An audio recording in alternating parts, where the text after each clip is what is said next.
तो last time जो हमने फंक्शन पढ़ा था एक्सक्रीशन, तो elimination of nitrogenous waste excretion, इसके 3 मोड्स हमने देखे थे। जो अमोनिया रिलीज करने वाले अमोनोटेरिक, जो यूरिया रिलीज करने वाले यूरियोटेरिक, और जो यूरिक एसिड रिलीज करने वाले वो यूरियोटेरिक। एक एक्सेप्शन देखा था हमने गोलोटेरिक। बाकी जो सारे वेस्ट है उसमें एलिमिनेशन ऑफ नाइट्रोजन, लेकिन जब हमने गोलोटेरिक देखा तो ये टाइप ऑफ एनिमल जो है वो एक्सक्रीट जो वेस्ट कर रहा है वो फॉस्फोरस नेचर, मतलब उसका जो वेस्ट वो बॉडी से रिमूव कर रहा है उसमें फॉस्फोरस है।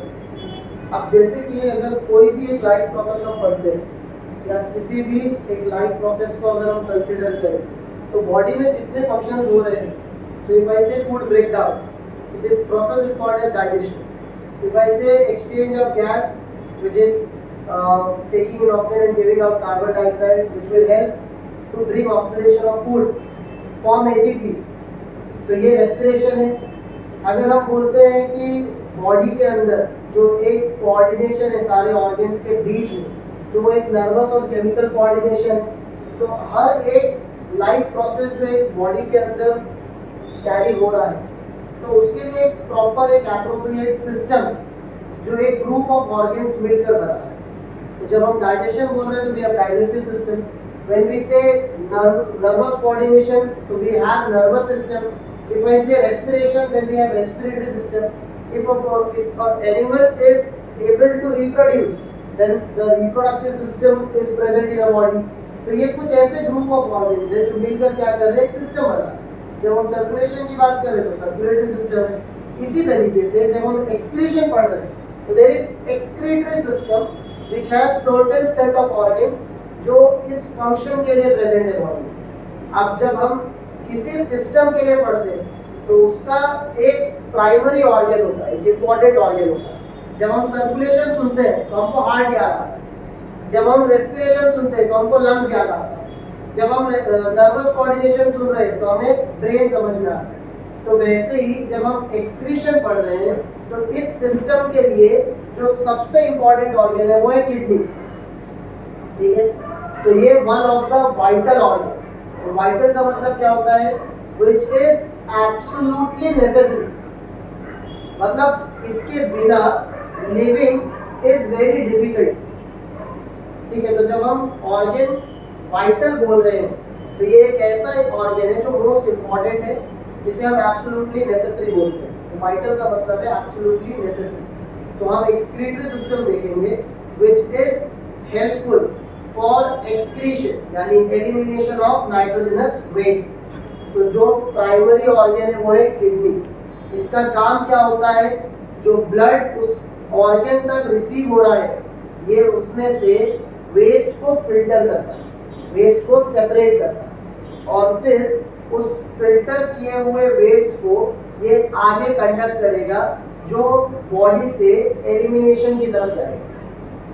तो जो बॉडी में ब्लड है उसमें बहुत से सब्सटेंसेस हैं जिसमें वेस्ट भी है, और ये नाइट्रोजनस वेस्ट भी ब्लड में है, और इसे एलिमिनेट करने के लिए फिल्टर करना है, यानी उसमें से हमें उस वेस्ट को, यूरिया को, यूरिक एसिड को उस ब्लड से क्या करना है, सेपरेट करना है। और ये काम कौन करेगा, किडनी करेगी। तो जो ब्लड किडनी तक कैरी हो रहा है, that blood is brought by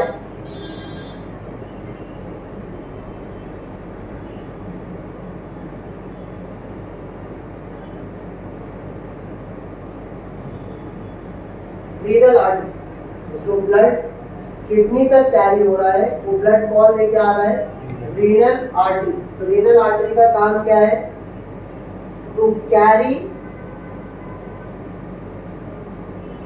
oxygenated blood to kidney. क्या करना है इसको, फिल्टर। तो फिल्ट्रेशन के लिए जो ब्लड किडनी को रिसीव हो रहा है वो ब्लड का टाइप क्या है, ऑक्सीजन, ऑक्सीजनेटेड। और ये कहां से आ रहा है इस किडनी के पास, फ्रॉम डॉर्सल एओर्टा, जो क्या है, हार्ट का पार्ट। तो जो हार्ट का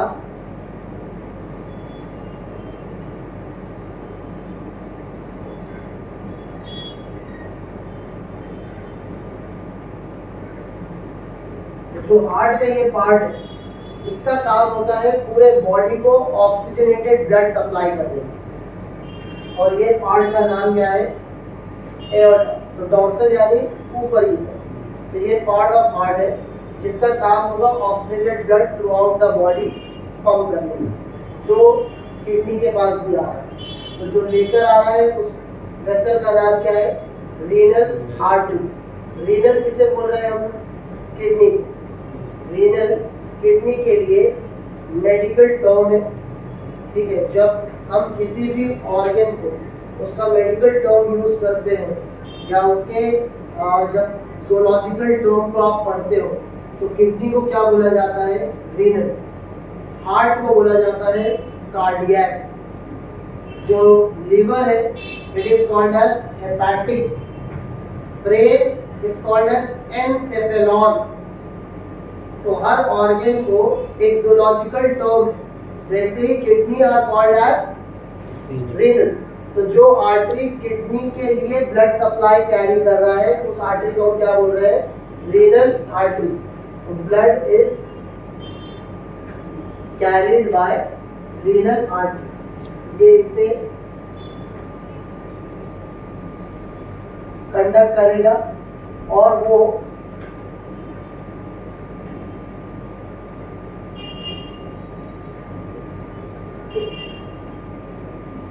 रिसीव करेंगे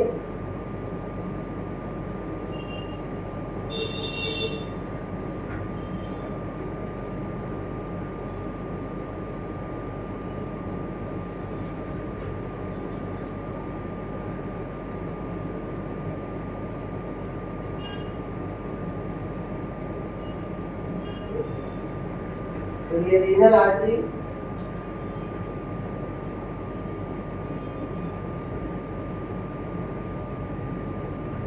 क्या कर रहा है? ऑक्सीजनेटेड ब्लड किसके पास ला रहा है? किडनी के पास। किडनी क्या करेगा? इस ब्लड को फिल्टर, इस ब्लड को फिल्टर करने के बाद में ये इसमें से जितना वेस्ट सेपरेट कर पाएगा ये सारे वेस्ट को आगे पास करता है इन ट्यूब्स में।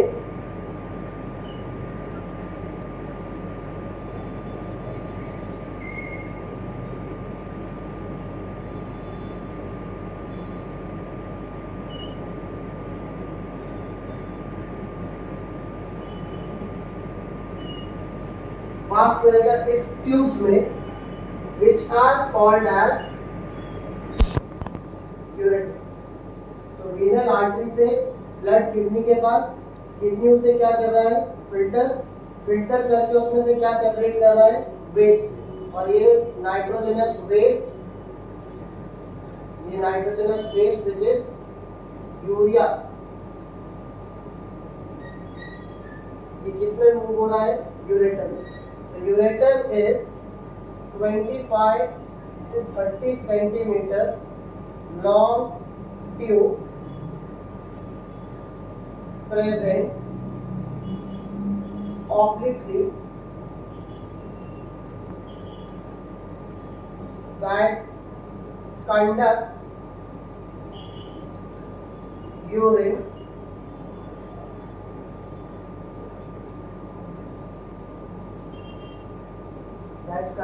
urine to urinary।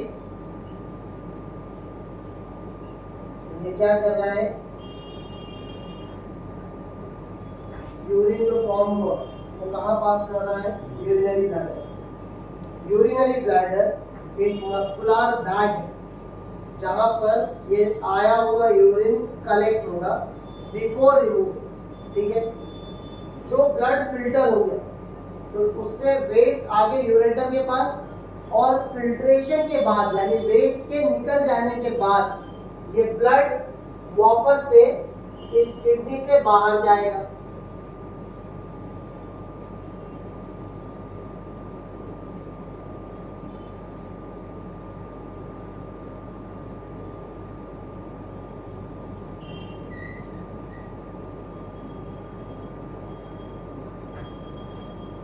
फिल्ट्रेशन के बाद ये ब्लड कहाँ जा रहा है? किडनी से बाहर, और ये ब्लड कैरी करने वाले ट्यूब को हम बोलते हैं रीनल वेन। रीनल वेन का काम क्या है? To carry deoxygenated blood away from kidney after filtration to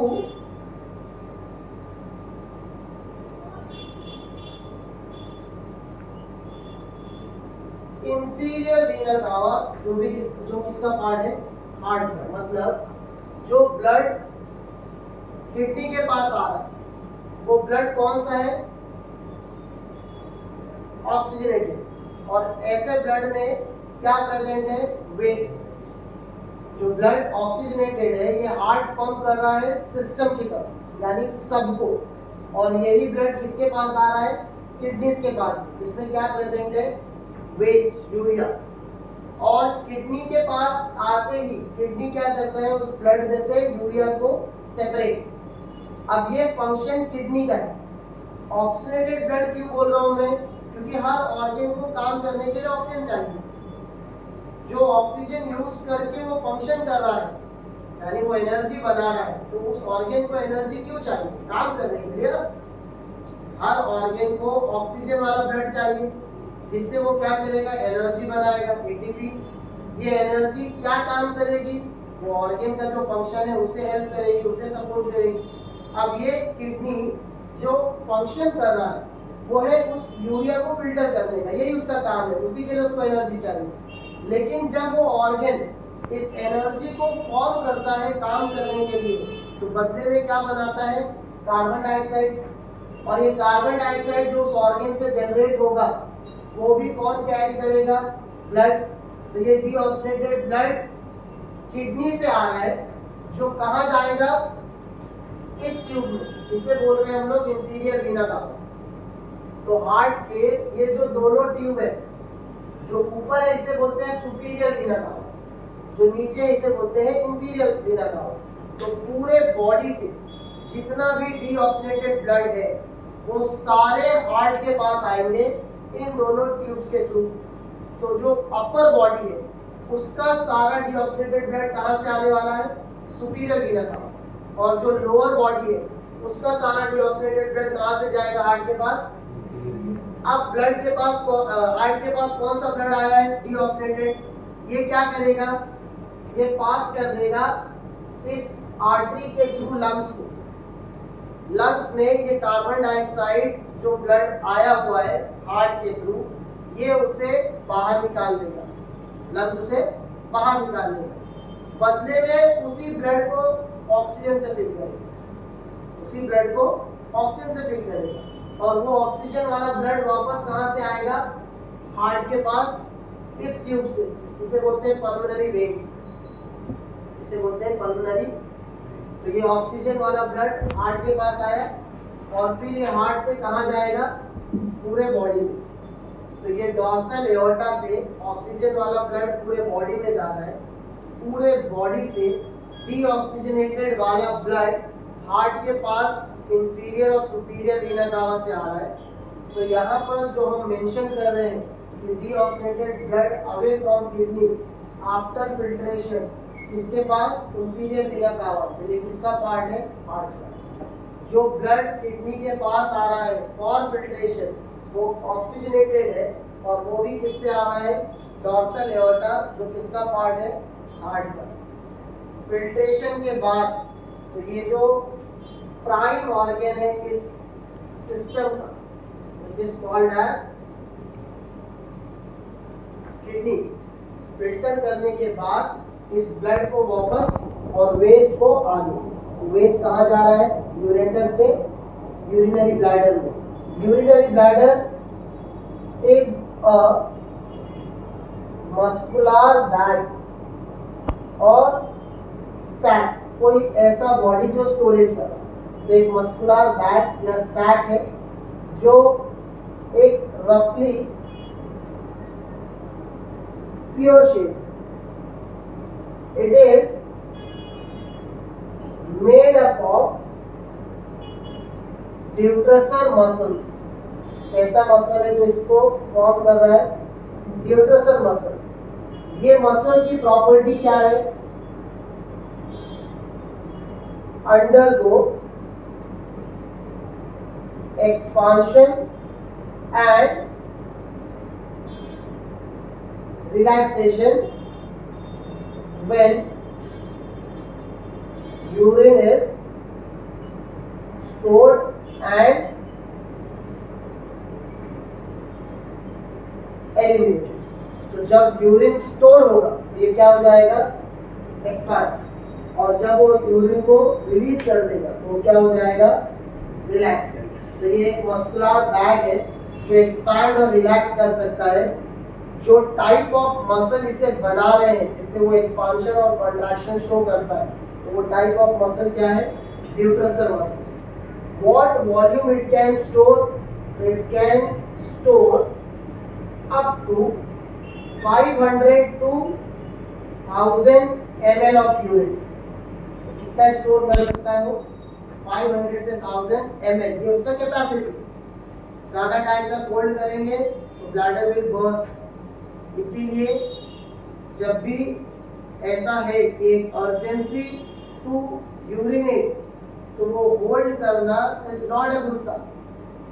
तो बेटर है टू एलिमिनेट आउट। तो उसका जो ब्लैडर का एक रेजिस्टिविटी है तो उसका एक लिमिट है जिसके बियॉन्ड वो ब्लैडर बर्स्ट हो सकता है। फाइन। अब मैंने यहाँ एक वर्ड बोला था कि यूरेटर क्या है?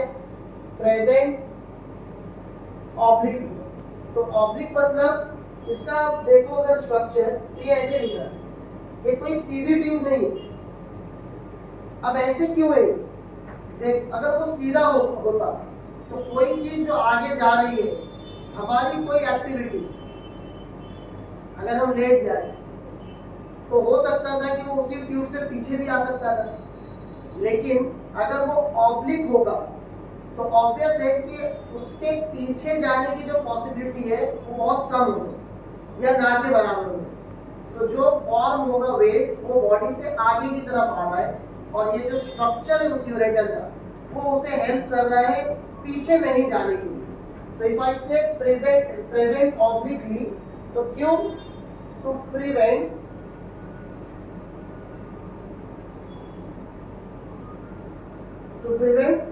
Backflow of urine. उसे प्रिवेंट करने के लिए कैसे प्रेजेंट है? Obliquely present. ठीक है। इसके बाद में जो नेक्स्ट पार्ट है यूरिनरी ब्लैडर में, तो there are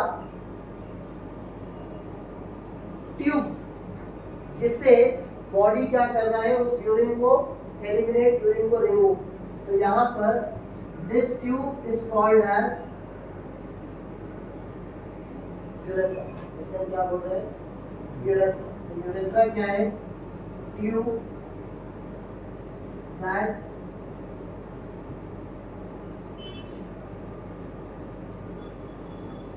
expels urine out. इस फंक्शन को बोलते हैं यूरिनेशन और it is called as micturition. तो यूरिनेशन या micturition is expelling out urine. तो ये क्या है? ट्यूब का नाम यूरेथ्रा। लेकिन इसके दोनों एंड पर देयर आर स्फिंक्टर्स। स्फिंक्टर्स मतलब ऐसे मसल्स जो उस ओपनिंग को गार्ड करते हैं। तो जब हम यूरिनेट के लिए ट्राई कर रहे हैं तो वो स्फिंक्टर क्या कर होता है? ओपन हो जाता है। और जब तक हमने होल्ड किया हुआ है तो वो स्फिंक्टर क्या होता है? बंद रहता है। तो ये उस स्फिंक्टर का फंक्शन है। लेकिन जब तक एज बच्चे की 2-3 साल की है तब तक वो उस चीज पर कंट्रोल डेवलप नहीं कर पाता। उस स्फिंक्टर पर 2 से 3 साल तक जो कंट्रोल है वो उतना डेवलप नहीं होता। इसीलिए वो छोटे बच्चे बिना किसी सेंस के वो यूरिनेट कर देते हैं जो उनको पता नहीं चलता। लेकिन जैसे जैसे वो थोड़ा सा ग्रो होगा तो उसके ऊपर उसका कंट्रोल डेवलप शुरू हो जाता है और फिर वो क्या कर सकता है? उसको मैनेज कर सकता है, होल्ड कर सकता है।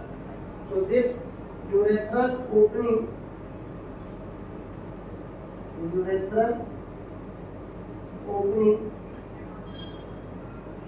is guarded by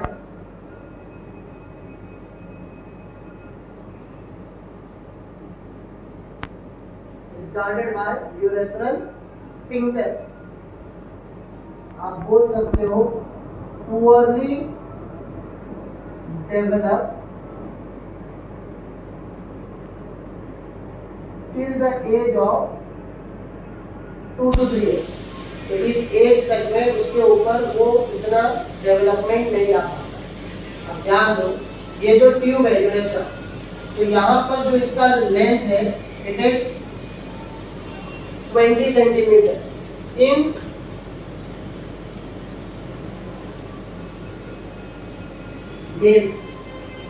males the length is 20 centimeter of urethra.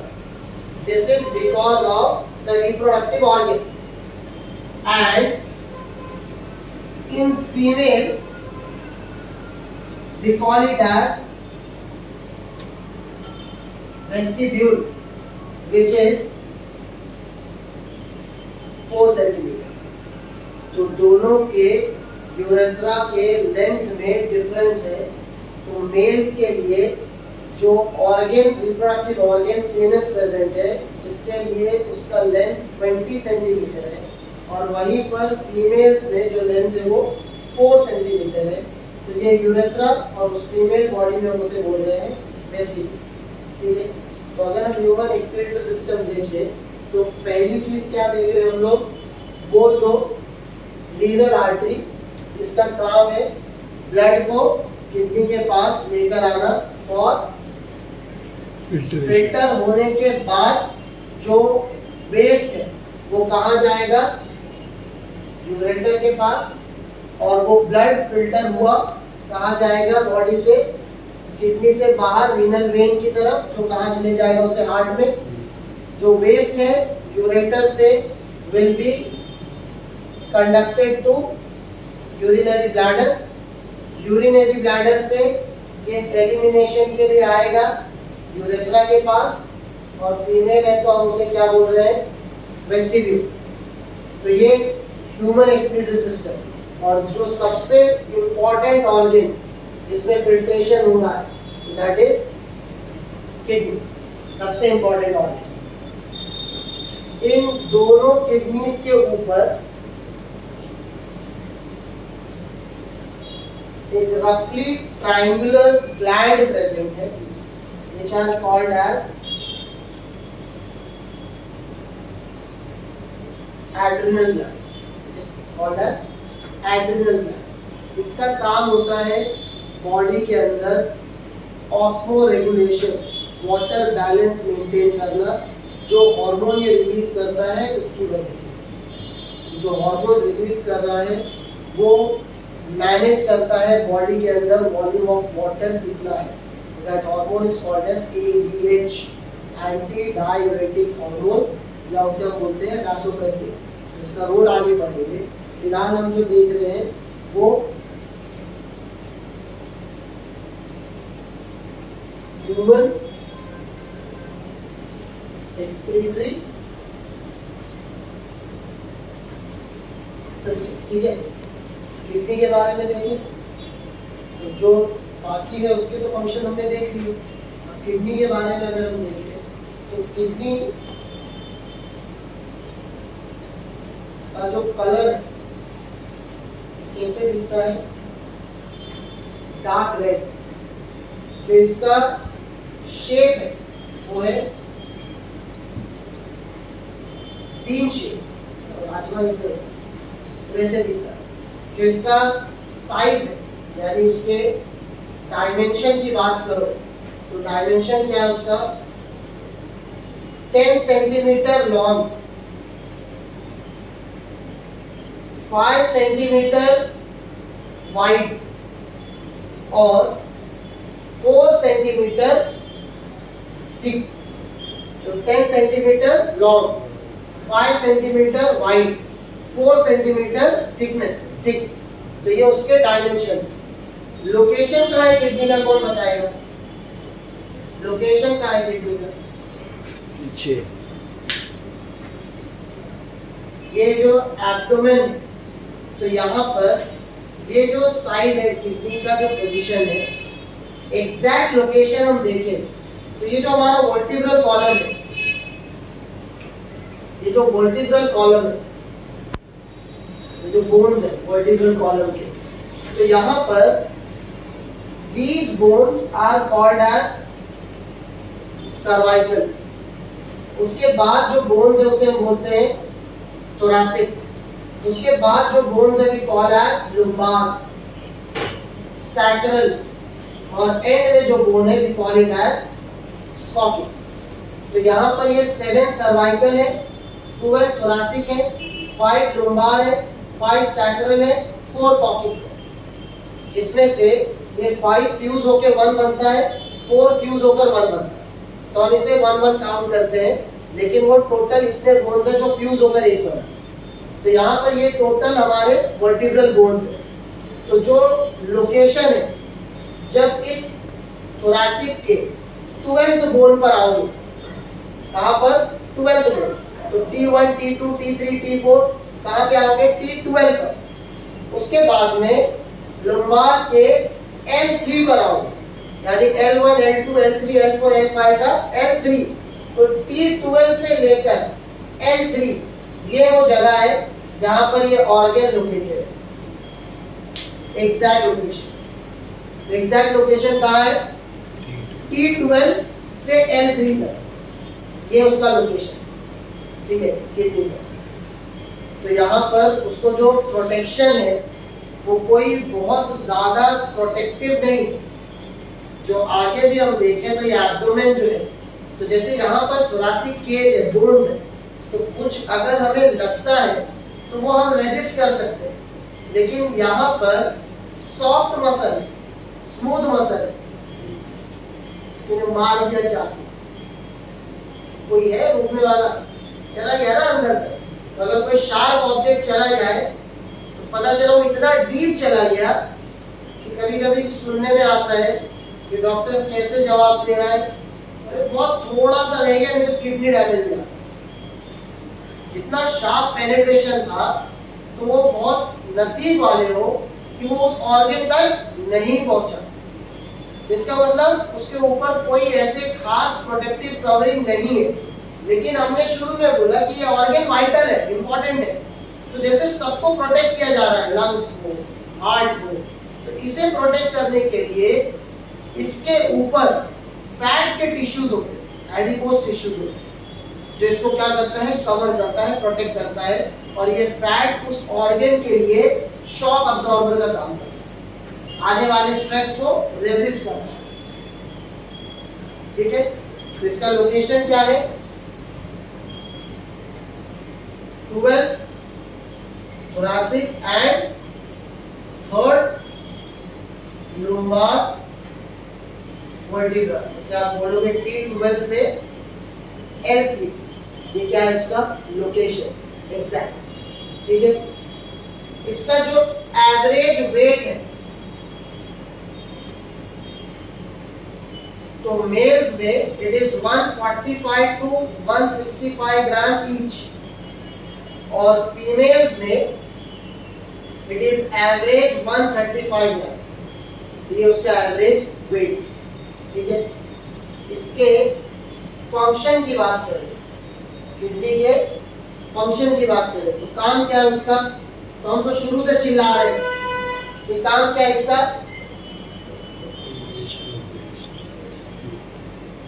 तो फंक्शन एक्सक्रीशन का मतलब है एलिमिनेशन ऑफ नाइट्रोजनस वेस्ट, और ये उस सिस्टम का सबसे इंपॉर्टेंट ऑर्गन है। तो इसका काम क्या हुआ? उस वेस्ट को फिल्टर करके निकालना, जिसे हम क्या करने वाले हैं? एलिमिनेट। उसके अलावा ये क्या करता है? Maintains homeostasis. होमियोस्टैसिस का मतलब क्या होता है? पूरे बॉडी में सारे ऑर्गन के साथ एक कोऑर्डिनेशन मेंटेन करना। तो इसका मतलब क्या है? If any of the organ is affected, it will also affect other organs too of the body। तो a single organ failure becomes the reason for multiple organ failure. तो एक काम करना बंद, अरे ठीक है ना, एक ही तो बंद हुआ, अरे भाई वो एक नहीं बंद हुआ, ये उस पूरे सिस्टम से कनेक्टेड था जिसका फर्क दूसरे ऑर्गन पर भी दिखाई देगा। तो भले एक को तकलीफ या एक का नुकसान है, लेकिन ये अकेले उसका नुकसान नहीं, क्योंकि ये पूरे सिस्टम से कनेक्टेड था। तो इसलिए हम क्या बोल रहे हैं, इट मेंटेन्स होमियोस्टेसिस, यानी coordination between all the organs. उसके बाद it maintains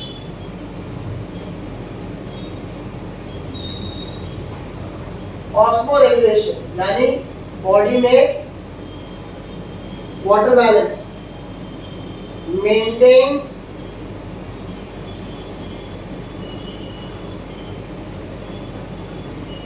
electrolyte balance, body में सोडियम, पोटेशियम, क्लोराइड, इन आयंस को मेंटेन करने का फंक्शन भी इसका है। उसके अलावा रिलीज हार्मोन्स, और ऐसे हार्मोन्स जो बॉडी के लिए बहुत जरूरी, जिसमें से एक हार्मोन है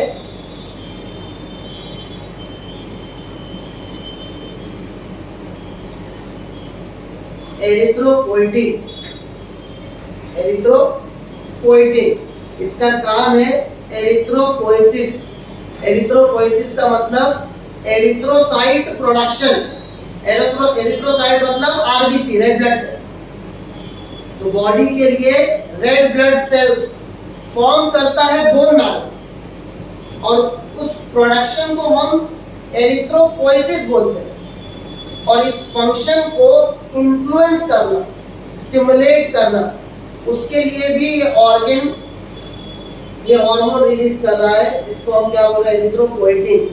मतलब जिस पर्सन का ये ऑर्गन अफेक्टेड है उसको ब्लड ट्रांसफ्यूजन भी लगेगा, क्योंकि बॉडी उसके लिए ब्लड बनाने में इनकेपेबल होगा।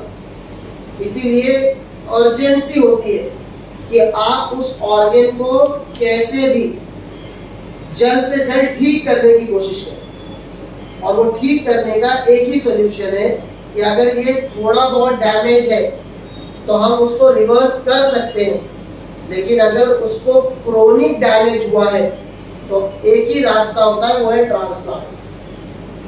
तो ऑर्गन के बदले ऑर्गन, तब जाके सारी चीजें सही होंगी। तो यहाँ क्या हो रहा है, ये रिलीज कर रहा है हार्मोन जिसका नाम है erythropoietin.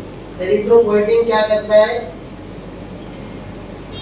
Stimulates RBC production, stimulates RBC production. उसके साथ ये रिलीज कर रहा है एक हार्मोन जिसका नाम है रेनिन। रेनिन क्या करता है, मेंटेन्स वाटर बैलेंस। और तीसरा हार्मोन है जिसे हम बोलते हैं काल्सिट्रोल। काल्सिट्रोल का काम होता है कैल्शियम रेगुलेशन। तो बॉडी के लिए कैल्शियम कितना बॉडी में होना चाहिए उसका मेंटेनेंस भी कौन देख रहा है, तो ये उसके इम्पोर्टेंट फंक्शन है।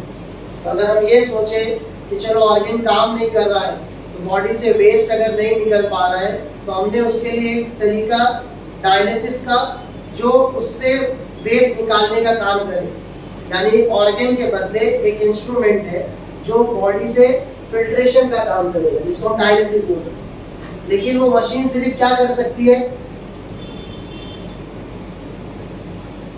बाकी जो काम है उसके लिए तो यही चाहिए ना। तो अगर मैं ये बोलूं कि उस पर्सन का डायलिसिस हो रहा है, इसका मतलब ये नहीं है कि उस पर्सन का ट्रीटमेंट हो रहा है। हमने सिर्फ क्या किया है, उस पर्सन को होल्ड किया। तो dialysis is not any treatment but just a holding measure for the person, जिससे हम क्या कर सकते हैं, उसे कुछ दिन तक का सेंस क्या है, ऑर्गन मिलने तक का। अब उसे जितना खींच पाते हैं डिपेंड करता है बॉडी टू बॉडी। तो कोई कई सालों तक भी मैनेज कर लेता है डायलिसिस के ऊपर। कोई ऐसे होता है कि जिसकी नीड बहुत इमीडिएट होती है, जिसका शायद ज़्यादा डायलिसिस से भी बॉडी पर कोई फर्क ना हो, तो वो डिपेंड करता है। लेकिन ट्रीटमेंट क्या है, किडनी के बदले किडनी, ठीक है।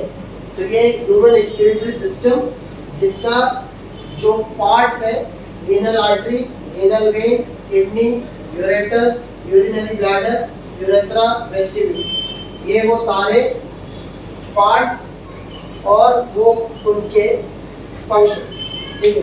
This is human excretory system.